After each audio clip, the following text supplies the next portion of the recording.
don't apologize for your tears. They're natural. They are your nervous system's way of saying something's off. Let's regulate. We need to release. We need to process. And I just think that suppression of what we've done to our own stories and our own experiences and the energy that comes along with grief and anger and sorrow has made us so used to suppressing it in ourselves that we try to suppress it in others until our curiosity is too big and we're like, well, we must know. We have to know the gossip. Like, what happened here?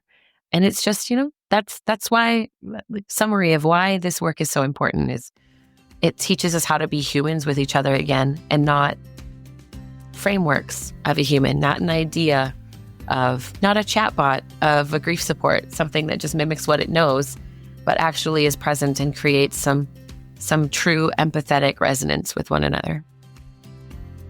Hello and welcome to the And Both podcast. Here we are going to hear from moms and those in motherhood that are doing the thing that works for them. They are honoring themselves alongside the all-encompassing role and level of expectation that is modern motherhood.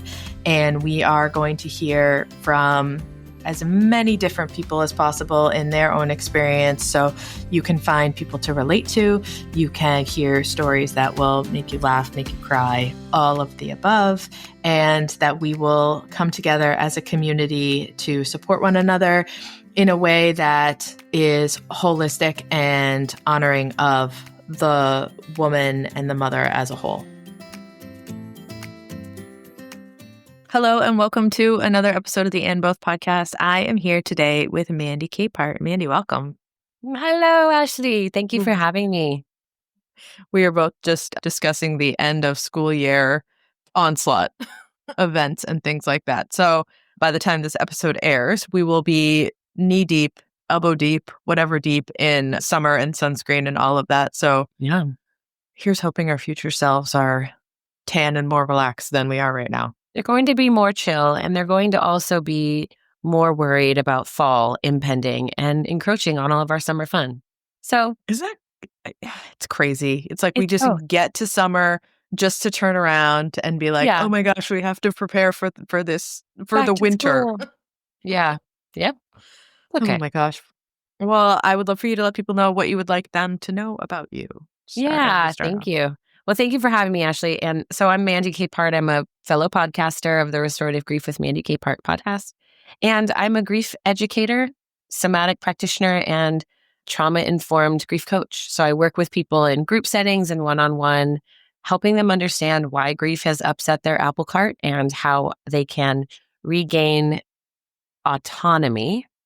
Mm-hmm. I hesitate to use the word control because control is kind of a myth. So autonomy in their own lives over their emotions, over their responses, how they feel, and really notice how grief has changed them for better or for worse, and how to navigate life going forward with this understanding that grief will remain regardless of what we learn and what we do about it. Grief is part of us because it's part of the story of humanity. And learning that and coming to a place of acceptance with that means we can actually move forward into a more rich experience and create space for others to have an experience that looks more like wholeness, that looks more like rest, that looks more like understanding and compassion and curiosity. I love that. I love the idea that accepting that grief is a part of life versus accepting whatever it is that you're grieving about. You don't have to get to a point of like, ooh, box checked. Thank you very much.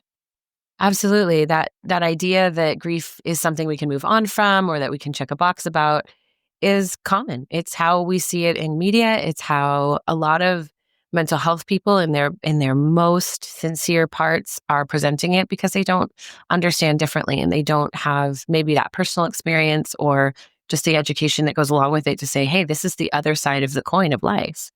And it was beautifully mimicked, of course, in WandaVision. Everyone went bananas for that quote. What is grief if not love persevering? And yes, wonderfully put, beautifully said. And yet it's such a snippet of the complexity that we experience because it is not just something we experience when love is in the air and our hearts are broken or someone we care for dies and leaves us. It's grief is the expression of compassion for people we've never met, wanting their humanity and their dignity honored as well as ours. There's a lot to it. There's a lot more nuance, I think, than people are willing to recognize when they're in the thick of it or even want to talk about before it affects them, because it is. It can be such a heavy topic. Yeah, for sure. So how did you get into this? It's a good question. So I've worked and in so many different career paths over my life, but I've always been a writer. I've always been a speaker. And I think I can cognitively remember someone dying in my life at age 2, but I don't think there's been a year in my entire life that we haven't lost someone, whether it was to death, divorce, estrangement, moving, whatever that is. So I've always been quite familiar with this understanding that life is not as easy as I wish it was. And then in 2016, my mom died after a very short, aggressive cancer experience. And that really set me on a different path. At the time, I was a worship leader in my church. I'd been a part of the evangelical church for most of my adult life.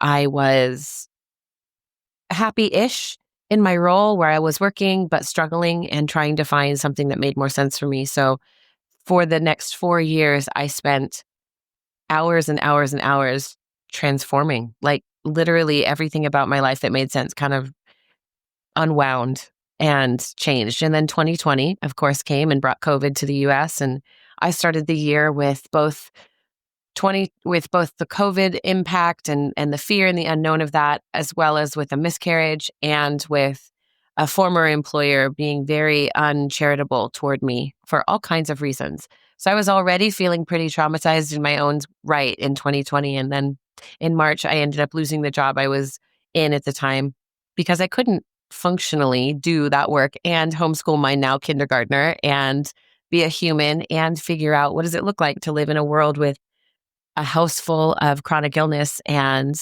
immune disorders and a pandemic that seems to be unending. Mm-hmm. It was then that I decided, well, if I'm unemployed and just kind of cruising and trying to figure out what to do with my life and staying home, let's write the story. Let's write my work. I was very uncomfortable knowing I was about to enter into a period of time where the world was full of untended grief and uneducated grievers, meaning we're going to cause a lot of wounds in each other because we're dysregulated and acting out of that. And so I started writing my book specifically toward the church community. At the time, I had only stepped away because of COVID, because we didn't know what we didn't know. And as well as me recognizing like, wow, the last 4 years of losing my mom have been really hard in the church world. Nobody knows what to say or do. Everyone is but God and throwing scriptures at me and making this as accessible as possible for them to be comfortable while I am still grieving, air quotes around still. So the book I wrote ended up being a 30-day guide to how not to treat people like crap in your church, basically. And that's a very, very low hanging fruit summary, but it's an invitation to people who are in the faith world to really reconsider how they're approaching themselves and how they're approaching others when it comes to loss. It ended up being this amazing resource for our community because a few months after I finished the draft, there was a wildfire that destroyed 2,500 homes in our town. And the church at the time was a big part of the recovery efforts. It became kind of a warehouse for resources. So not only did I have friends who lost their homes, I had access to people who needed support and needed it in a better way than just a practical refilling of their new living spaces, right? So I gave out the draft to a handful of friends, including those who'd lost their home, and said, is this anything? Because I self-published the book. I wanted it out there as quickly as possible. Right after they said, yeah, this is not only something, this is really important and this is timely. And what are you going to do with this? And so a friend of mine encouraged me to turn it into a coaching group online. And that's where it started. So then I transitioned everything into a full-blown one-on-one and online teaching practice. And the rest is still unfolding. I love it. I love the idea of having that sort of flicker or that pebble of here's something that I feel like could be something, instead of just, right now I have so many things going on, I've got to just keep moving forward in whatever direction, but it's not stopping to pay attention to it. that leads to this continued unfolding.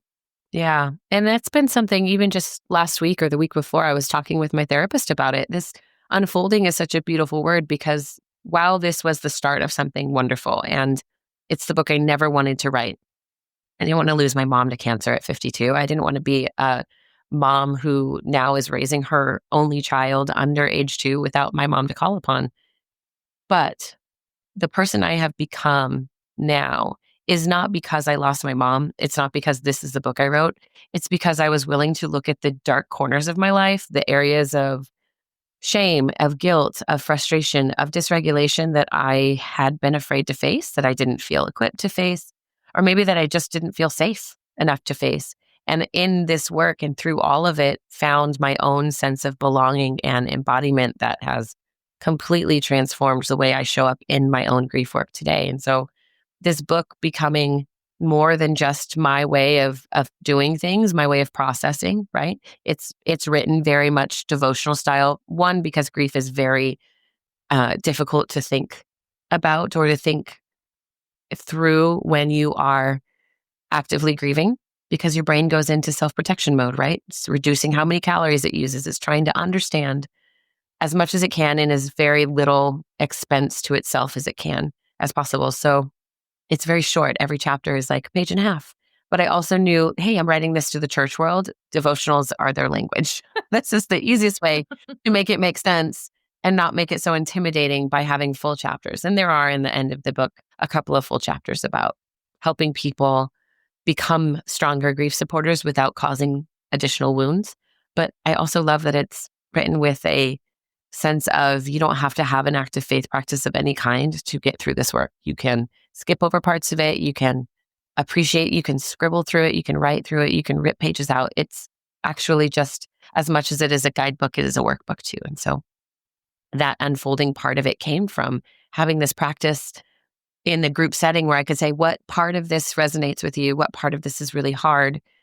And what part of this is too much? And what has become of it was this amazing community also that is walking through having left church world in any capacity, left their faith behind, or is dealing with the loss and the grief of losing a faith practice and a faith community at the same time.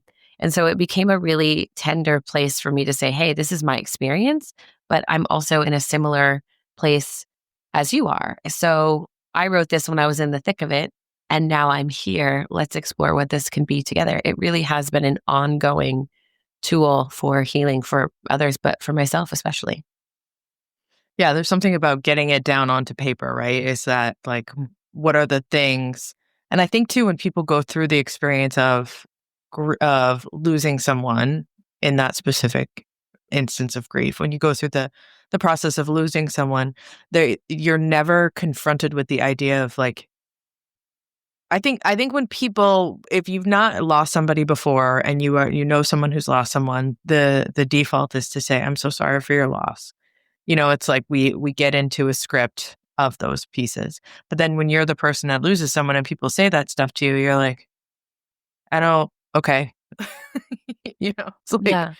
It's that there's so much of grief is taking care of the people who aren't, they didn't lose somebody. Yeah, they're trying to take care of you and they show up hurting and it becomes this reverse role. Mm-hmm. And that's just so much energy. Like when you're talking about losing the, decreasing energy and trying to keep yourself as whole as possible, given this massive experience that you're going through.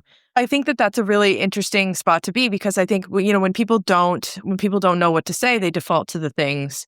Yeah. That involves more energy and more output on behalf of the grieving person to make sure that everyone is okay around you. And I've talked about this before on the show. I lost my father at the end of 2023, and I had never really, I had grandparents pass and things like that, but I had never really been an adult out in the world and Mm-hmm. on that grief side of it, and had so many people who came up who were like, I'm so sorry.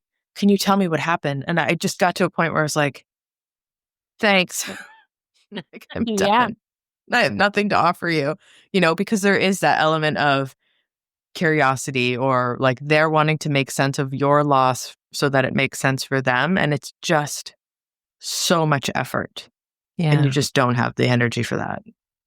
You don't. And the performative functionality of us as humans kicks in, right? In the beginning, it's very easy, and I say that so lightly. It's easier for us to slip into that familiar performance of, yeah, I'm fine, things are good, because we're used to surface level. And the curiosity isn't a bad thing, but it's not information that people are privileged to for a reason, right? And that desire to be curious in myself as a grief supporter can be transformed into, when you're ready, I would love to hear a story. What is it that you think of when dad comes to mind? And if it's as heavy as it is, it can be heavy. Learning how to hold space for one another, how to be a good listener, but beyond good listener, how to be a deep listener. Emily Casriel is releasing a book this year. I believe it'll be out by the time this is done, called Deep Listening. And I was just struck by the simplicity of the concept, because it's not something unknown to us. There are people for thousands of years who have been incredible listeners. It's why we have brilliant oral historians and storytellers and cultures that's what they rely upon, right? There are good listeners out there. But the ability to really listen deeply has transformed my process as a grief supporter, as as a friend to friend, not only just as a professional, in that I recognize so much more. It's not just about being there and holding space and saying, like, letting a person word vomit or talk as long as they need to and say, wow, that's really hard, right? It goes also past the repeating everything back.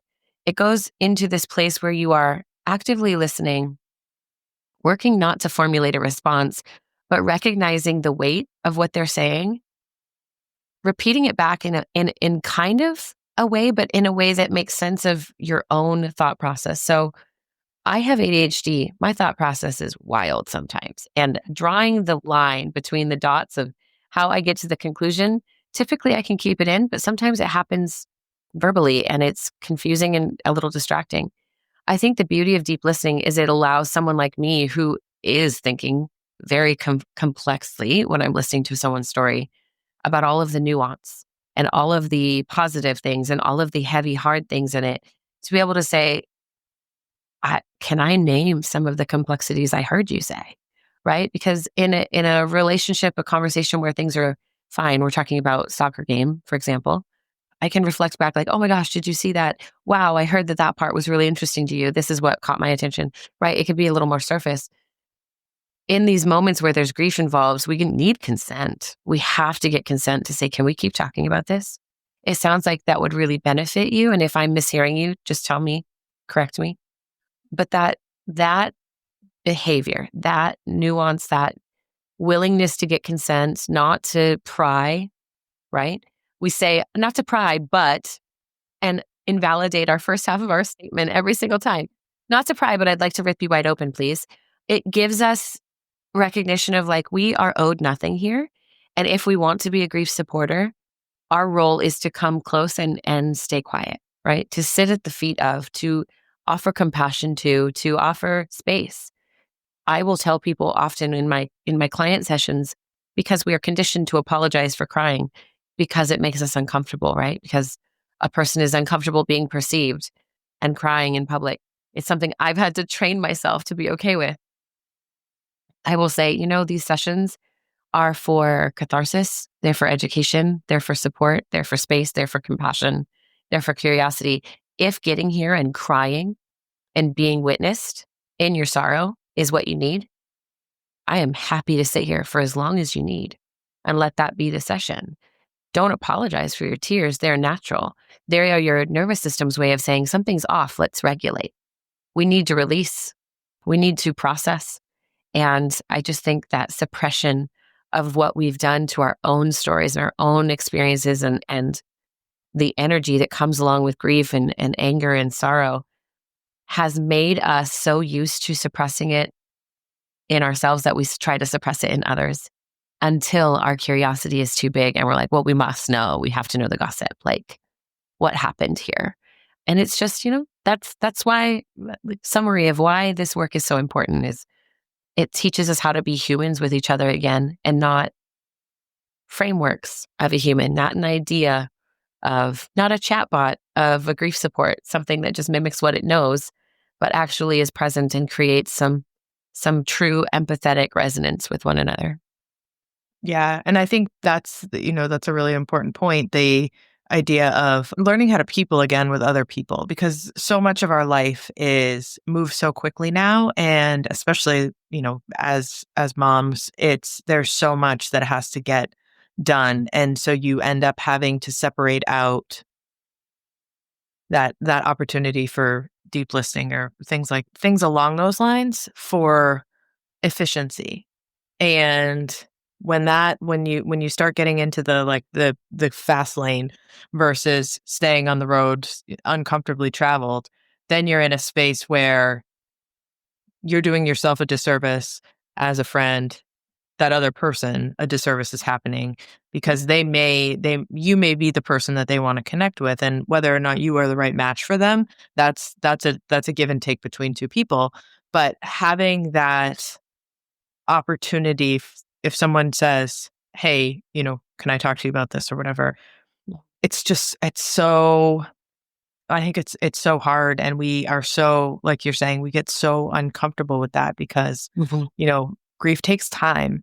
It's not an email, it's not a text message, it's not a one coffee date, and It's not that's a like when single you were podcast saying. episode. Exactly. And when you're saying, still grieving, it goes up and down. There's, some days are great and some days not so much. And some things will throw you right back into whatever that space is. And so, because we always have to keep moving forward and keep the ball moving forward, that's when you get into that. Oh, are you still? Or let's just put all the facts out on the table. Let's run through everything, and then it will be done, and we can put a nice bow on it, and it can be done, and I've helped you and you feel better and I feel great because I did the thing I want to do, but did I do it in a way that actually helps? No, we checked the box. Yeah. Yeah. Actually, you said something so brilliant that I want to touch on. When it comes to being a parent who is grieving, you have kids. They are also grieving in their own way, no matter what age they're at. And life continues around us, and we don't get to hit pause. So our relationships with others are also still ongoing to a degree. And we've got these expectations that we have to maintain as much intensity and urgency as we ever have. Well, urgency is a liar. And when it comes to the grief world as a parent, our capacity to hit pause on all of the expectations is crucial, right? And we have to give ourselves permission and regain our autonomy to hit pause on those things. But I also think that as an individual, not just as an individual with the label parent, but as a person, our personal development includes grief literacy, includes grieving, includes hitting pause. And our kids need to see that. They need to say, mom and dad say, well, actually, we're going to say no because our bandwidth, or as Dr. Dan Siegel talks about, our window of tolerance is really small right now. Our ability to do 5 things today is going to mean we're doing 5 things poorly. We could do one. Pick one. And I know that's disappointing. It's okay that you're disappointed. I'm disappointed too. I would love to do the 5 things. But I know that I need rest. I know that you need a parent that can stay present with you, that can acknowledge that this is dysregulating for all of us. And giving ourselves permission to say that and have those conversations with our kids. And also say, I know you're dysregulated by this, but I need time to pull away. I'm going to go meet for coffee with a friend. I'm going to go take care of, maybe my other friend is grieving and I want to show up for them too. That complex version of ourselves that's not reduced down to just being a parent and trying to make everyone around us feel okay, right? Because that's like, whew, if you tell me not to protect my kid, you can take a hike. That's not going to happen, right? And I'm going to let my kid learn how to protect herself. And I'm going to demonstrate how to make space for herself. And I'm going to show her it's actually super important for me to say no to certain things, whether it's you or anyone else asking, whether it's myself asking. It's important for me to have some groundwork of autonomy where when there are high demands, summer's a great example, and there is grief involved of any kind, our ability to recover is lessened. Our emotional intelligence is a little duller because we're hurting. And our natural instinct to pain is to fight, to freeze, to flee, to fawn, right? To give in. And so to overcome that natural instinct that may or may not be necessary in the moment, most of the time it's not, right? We're operating with an old storyline that says grief is a threat. Most of the time it's not. And if I am willing to say, hold that thought, I got to go touch grass, hold that thought, I'm going to actually just go outside and take a deep breath of the air and lay in the field for a minute. That is teaching our kids so much more than handing them a book wheel, than saying, yeah, we can make it work. Hold on, mommy can do this, just a second, and getting up early and limiting our own recovery time and our own rest for the sake of performance and the sake of trying to, be the best parent possible or the best friend. I just think as parents, we have to honor that fact that we are limited in our resources, and talking about that both teaches our kids that we're human and that we are present and that both are possible. You don't have to be superhuman to be a good parent. You don't have to be completely connected to every single person that wants your attention while you're grieving. You actually can be less competent when you're grieving. You can be less capable, learning to tell people no, and specifically learning to disappoint people and let them be disappointed. Not as a I don't care, but as a I know that's hard. I'm not undisappointed. I'm disappointed too, but I'm also grateful. It all has space. Yeah. And I think that's, that is what I think that sometimes people keep busy to try and avoid that grief piece. Mm-hmm. And, the message there is always, it's coming. You can push it off for so long, but at some point it will hit you. And that's not to say if you push it off, it's going to hit harder. It's going to be the same no matter what. So do you want to stand there and get run over by it today? Or do you want to try and push everything off and pretend everything is fine, or I will deal with this next week, next month, next whatever? It's going to show up. It's going to show up at some point. And when you push it off, I think the disservice that you do to yourself when you try to push that off is that you eliminate the context around it. So when it happens in the moment and it's fresh on everybody's mind, there's this grace period, which is a terrible way of thinking about it, but I can't think of anything else, where that's, it's okay. You get to be the grieving person. You get to be the sad person. You get to be the one with the thing. But the farther away you get from that, the less tolerant people are of that, because time marches on for everyone. And so people are like, oh, I didn't realize you still. And that's when you lose context. And that's when your kids lose context. Yeah. So really stopping, pausing, and saying, okay, whether you can deal with the full force of it, or whether it's conversations about it, or whether it's, okay, we know that things are happening or things have happened, and how do we talk about this and how do we deal with this, also does a wonderful job of teaching your kids that lesson for themselves, because they are going to experience grief and they're going to experience things in their life that, you would love to run in front of for them, but there's stuff that you can't.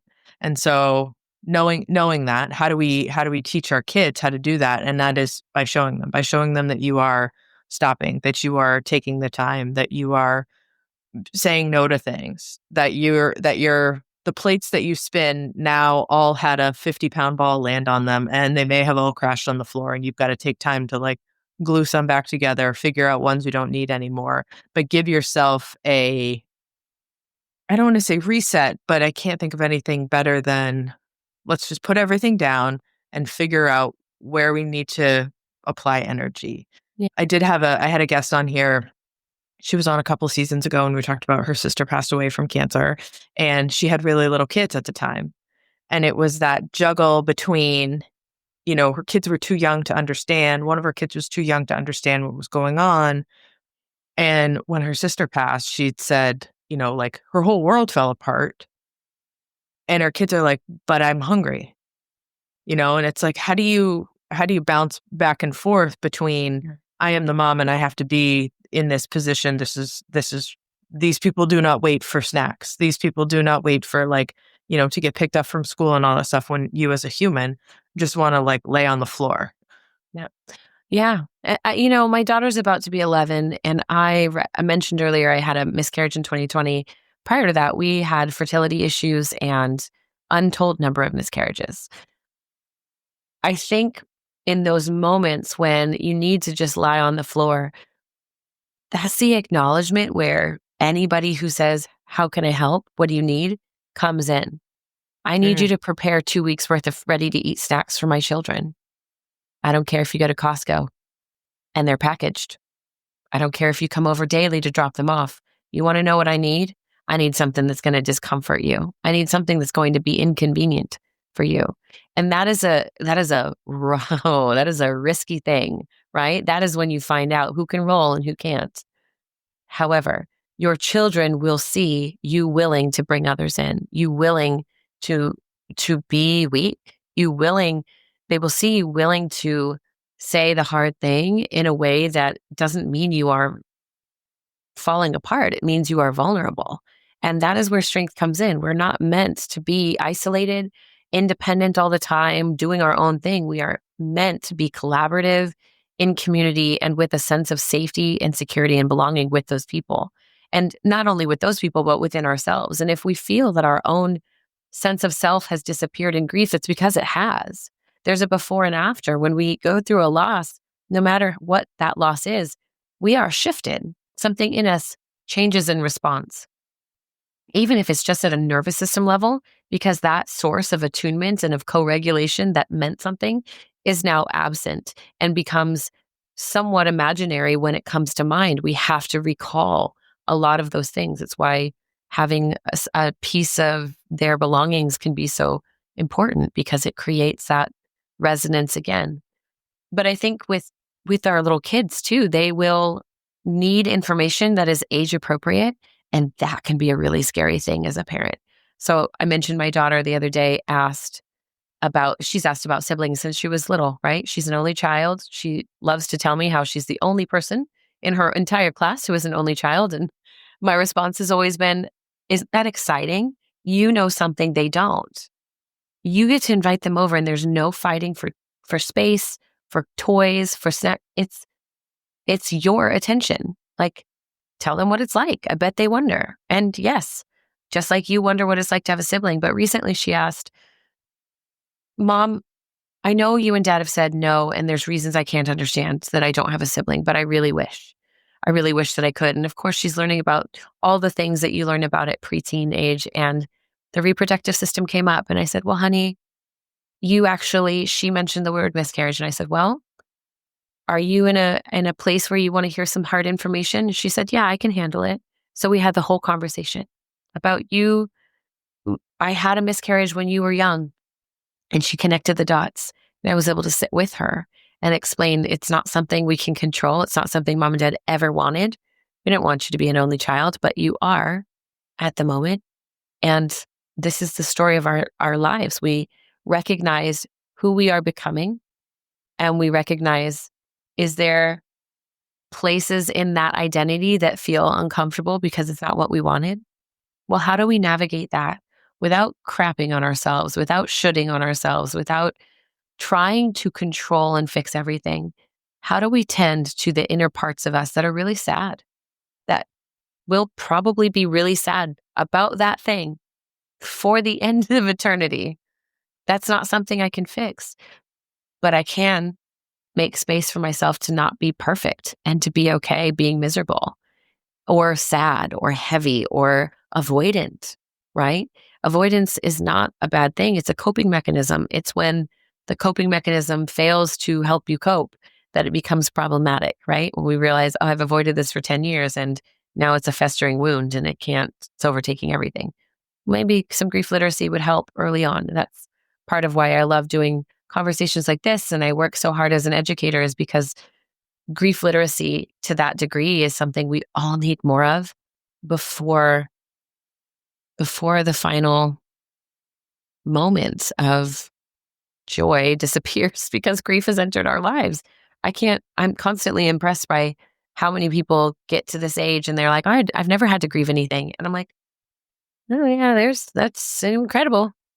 You've lost things, you just haven't grieved them, and that's okay. You mean no one has died that was important to you, and I love that for you. I'm innately jealous. I've never experienced a life where that wasn't true. Kind of like with my daughter, right? I don't know what it's like to be a single child either. I wonder what's that's like. And that's where we get to create conversations and compassion for each other of, oh, our life stories are different. We can create community around that and belong to one another because we have diversity and we have understanding that the other one needs.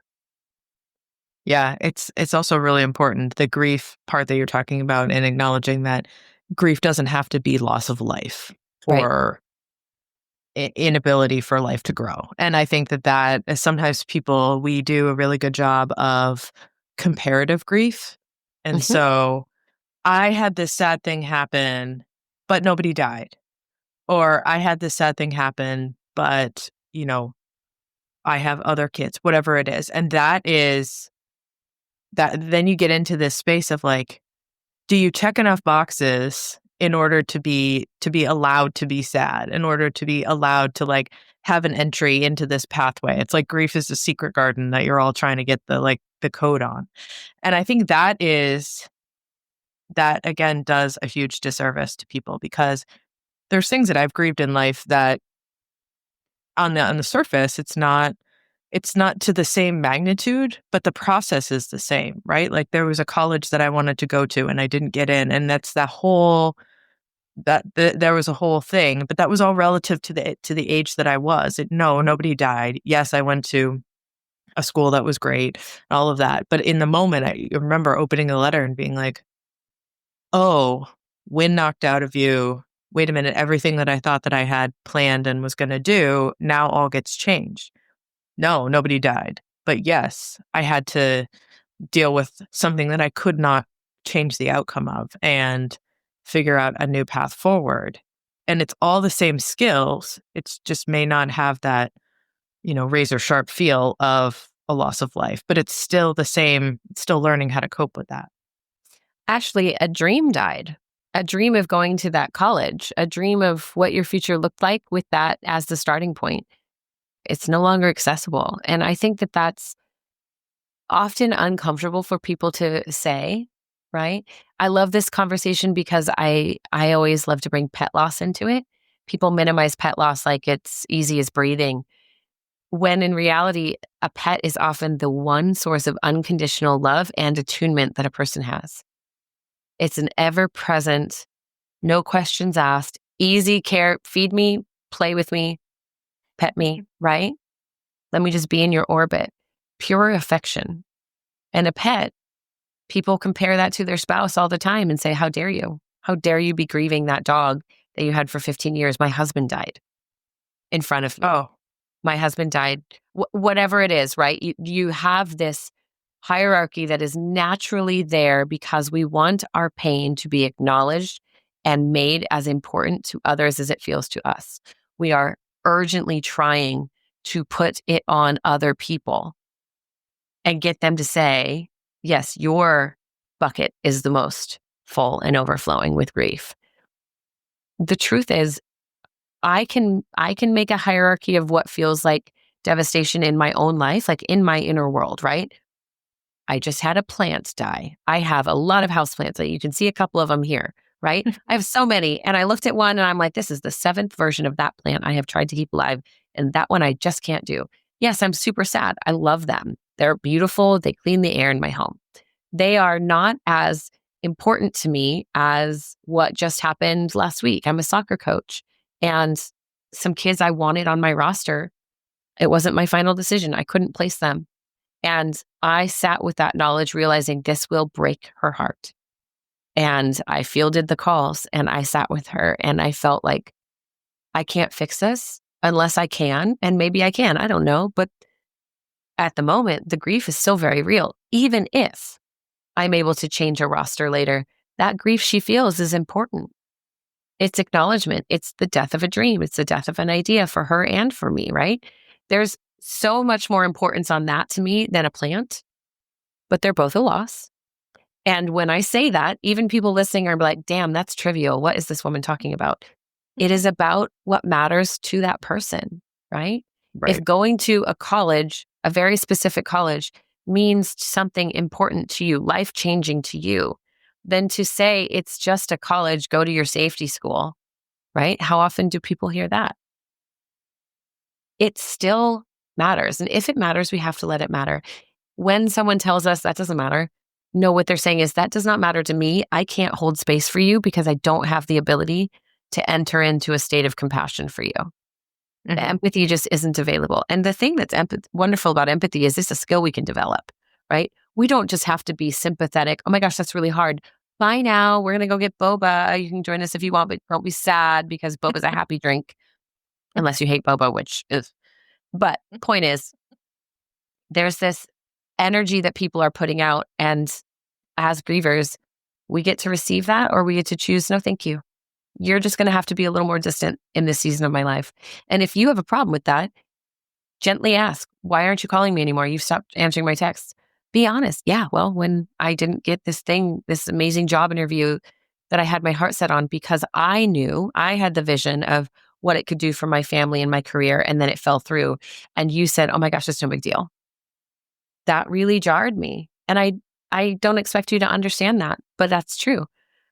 That actually just brought to mind this funny thing that happened in college. I was a great student all through high school and college, and I got a C in a class I didn't care about my sophomore year in college. And this girl I didn't know very well was always so positive and so like high energy. And I have a lot of high positivity and energy, but I also pretty grounded and realistic.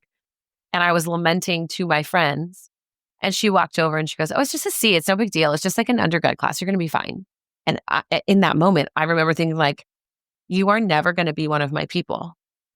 Yeah. Not because I had awareness necessarily of the why, the full picture of why, but to this day, I think of her and I think she wanted so badly to be an encourager that she couldn't stop to hear if I wanted to be encouraged or if I just wanted to be acknowledged.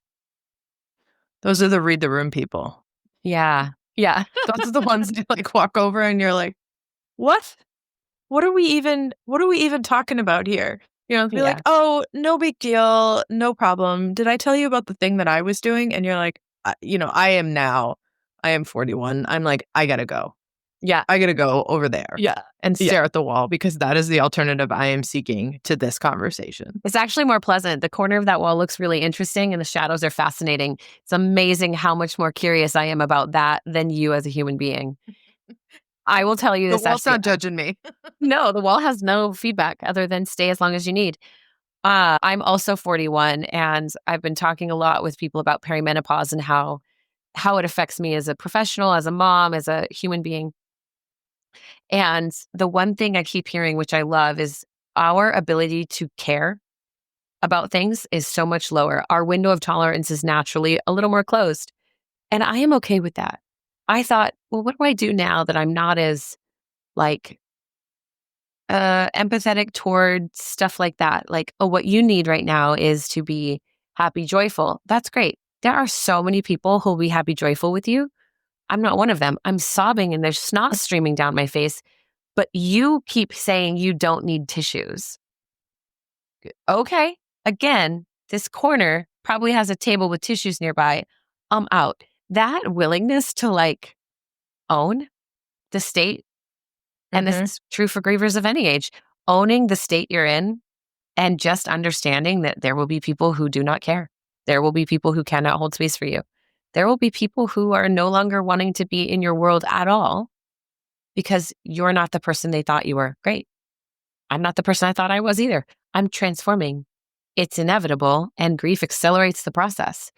What do you want me to do? Pretend it's not there? What an empty, hollow friendship that would be.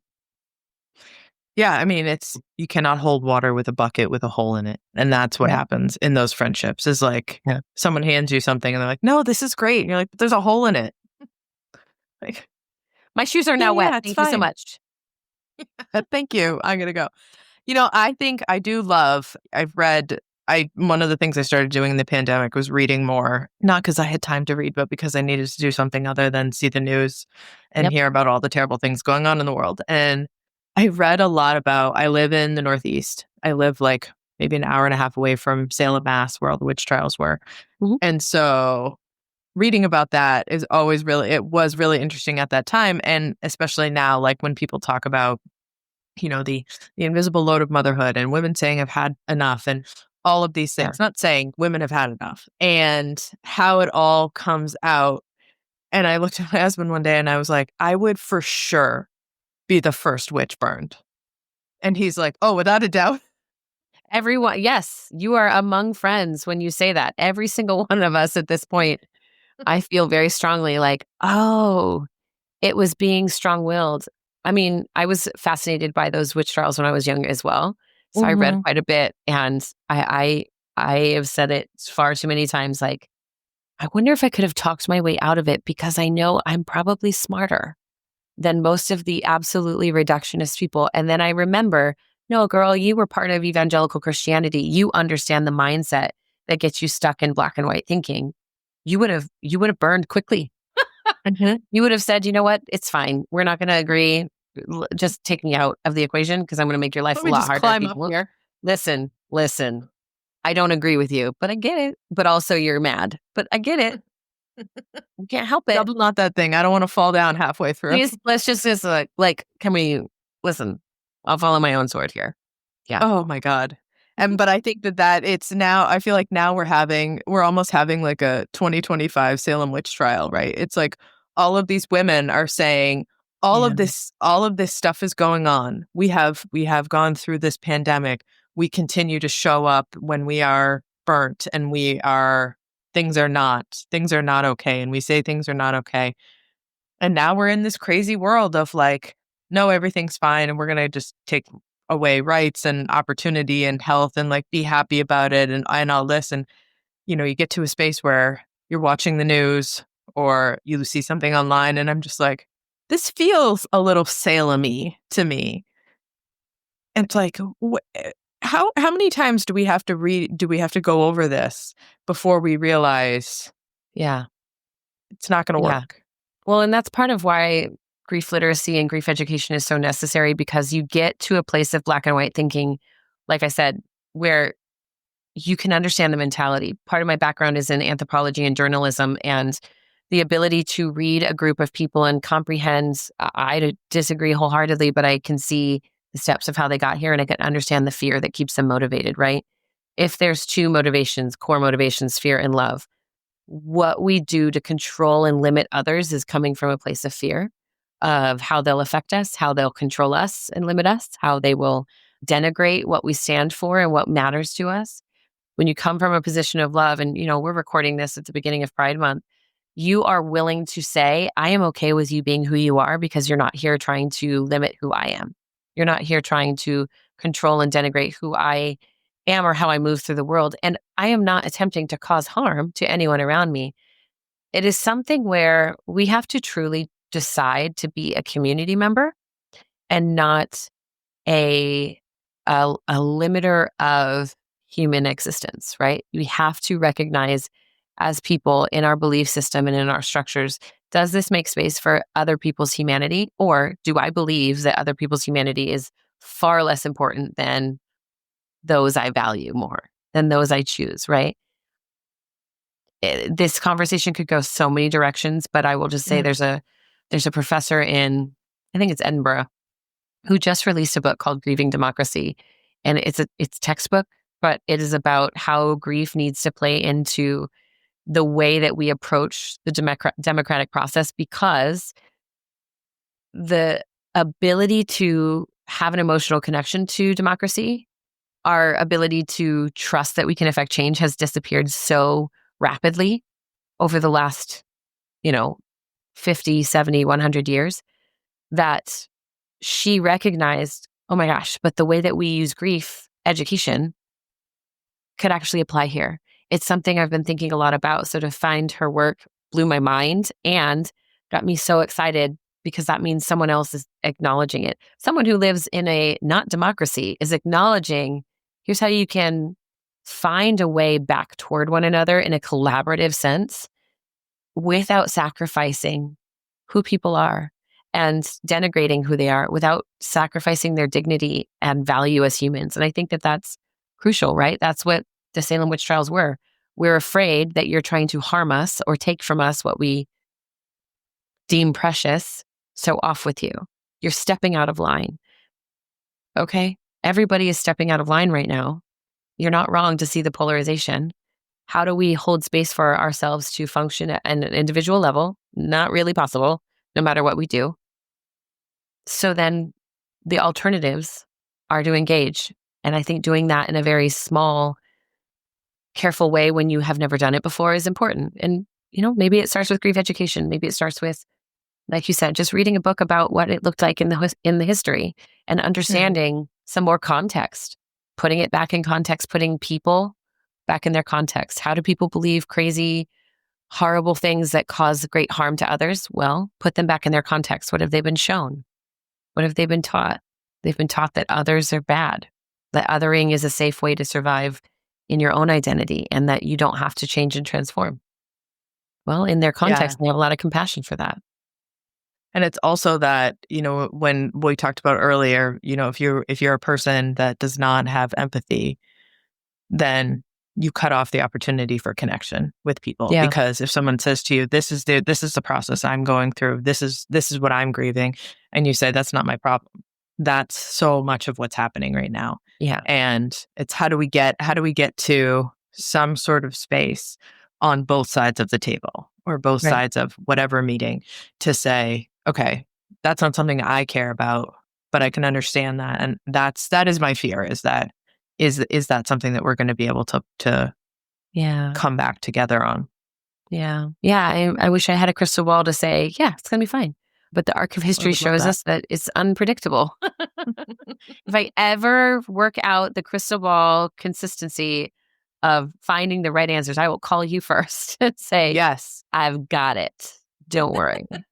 Don't worry, I've got this. And then I'll write the book. Yeah. Yes. It's perfect. nothing. It's nothing that we can control. And I think that that's the beauty of grief understanding, right? Is knowing we can't control this, but we can function. We can still live. We can actually still survive and thrive and become people of great joy who have capacity for great sorrow. Frances Weller is a therapist and a grief leader, a huge thought leader in the grief world, who talks a lot about rituals and remembrances and works with communities who are far more emotionally intelligent and collaboratively intelligent, far more community minded than most of, Western culture is. And his work has been something that I have found great comfort in when I realize, like, oh, how am I supposed to approach this group of people when they don't respect that I have a voice? Holly Truler is one of his students as well. And same thing.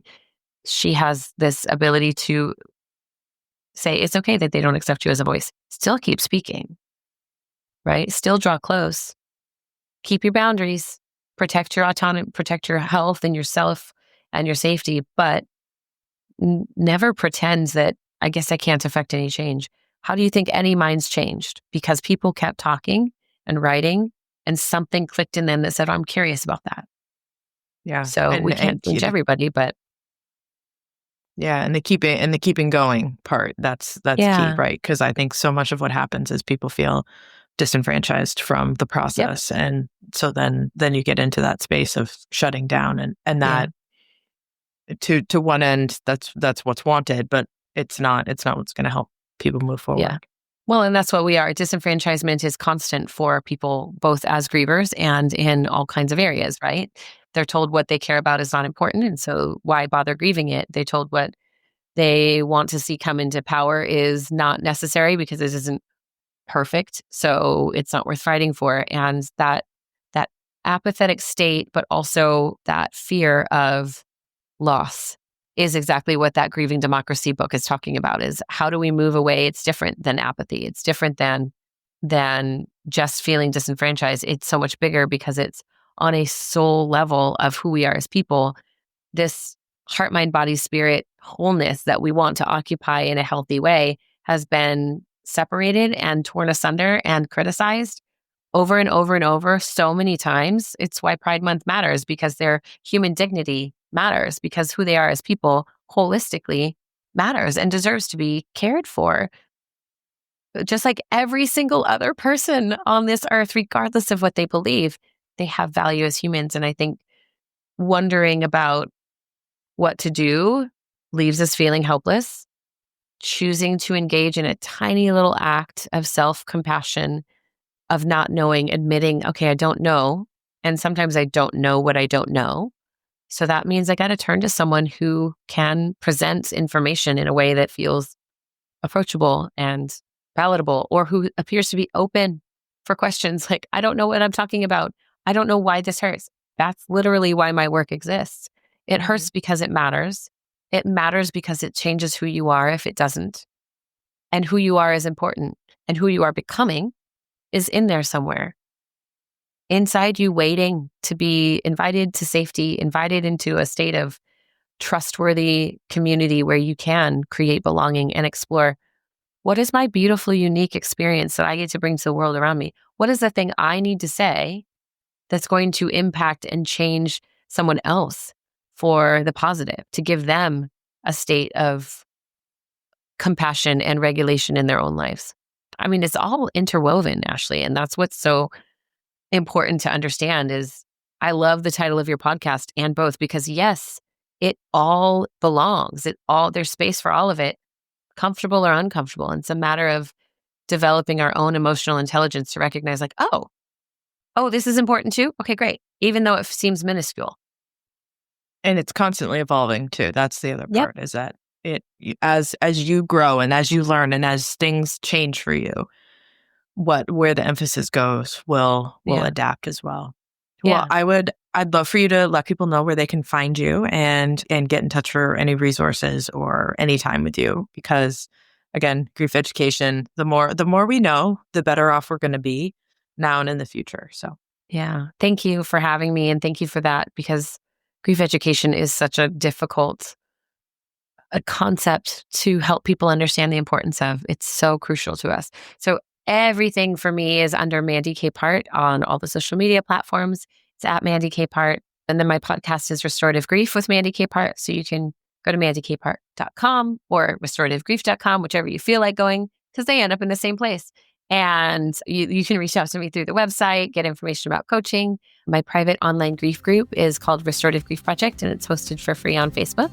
And so anyone's welcome to come and join that. It's very self-paced, education-driven. So I ask a lot of questions, and I do not expect a lot of engagement. I've been in many grief groups online where it is kind of an open woundedness, which is fine if there's capacity for that in the group. And my group is very much geared towards, I don't need you to have a ton of capacity outwardly. I need you to build up capacity within. And these questions are designed to help you kind of go toward yourself and practice supporting other people if you want to respond to their posts. So yeah, it's all pretty simple, pretty easy to find under Mandy Capehart. I love that. Love that. Well, thank you so much for joining me today. Yeah, it was such a joy. You are an absolute delight. Thank you for having me. Thank you.